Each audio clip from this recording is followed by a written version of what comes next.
mo ba muling nag-guest sa Fast Talk ni Boy Abunda, si Eman Baco sa Pacquiao? At diretsong titanong ni Tito Boy noong last interview kay Eman kung sino ang kurso niya showbiz na artista. At ang sagot naman ni Eman ay si Jillian Ward na iyon. At syempre, ang nararamdam that time ni Eman ay masaya siya dahil sa wakas na rin ay nasabi na niya ang tungkol kay Jillian. Happy si Eman nang una nilang kita ni Jillian sa gabi ng dilim na show ni Jillian at ayun na nga sabi ni Eman at super happy siya at talagang masaya siya na kinakabahan sa first meet nila ni Jillian dahil first time iyon nangyari. At ang sagot mo ay Si Jillian Ward po. si Jillian Ward. Ganyan. Medyo.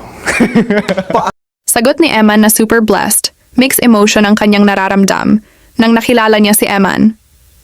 Masaya na kinakabahan, blessings para sa kanya talaga ang makita at makilala si Jillian. Masaya, tsaka blessed. Oo. Yung mga artista doon. So, Naganda Nung naimbitahan ni Eman si Jillian na pumunta sa kanyang fight sa Bohol, ay pumunta naman ito kasama ang kanyang pamilya. Dahil rin ay hindi pa nakakita ng personal na fight ng boxing ang actress, kaya andun si Jillian. At syempre, isa si Jillian ang nagbigay inspiration kay Eman sa laban na iyon, at mas lalong ganado si Eman sa kanyang fight. Lalo na at sinabi ni Jillian na andito lang ako nakasuporta sa iyo. Ang sarap naman sa tainga at lalo ka talagang mai-inspire doon. inimbitahan ko po siya. yung imbitasyon.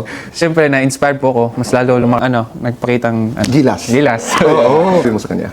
Salamat sa pagpunta. Na-appreciate ko kayo at yung family mo. Ganun. Akala ko. I'm here to support you. Eman, Ito pala ang dahilan kung bakit tinanggal ni Eman ang J.W. Whiteheart sa kanyang bio. Dahil ayaw na rin niya na masanggot si Jillian at ma-associate ng mga tao.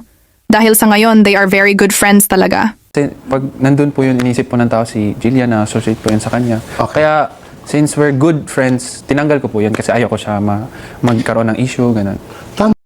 malakas kay Jillian. Malakas Ano kaganda si Jillian? 1,000. Lakas. Ay, may puso. Oh.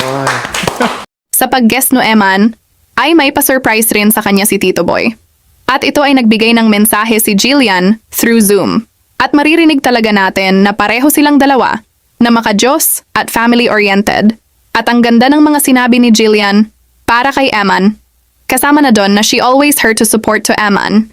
Sobrang saya ni Eman na marinig iyon galing kay Jillian mismo.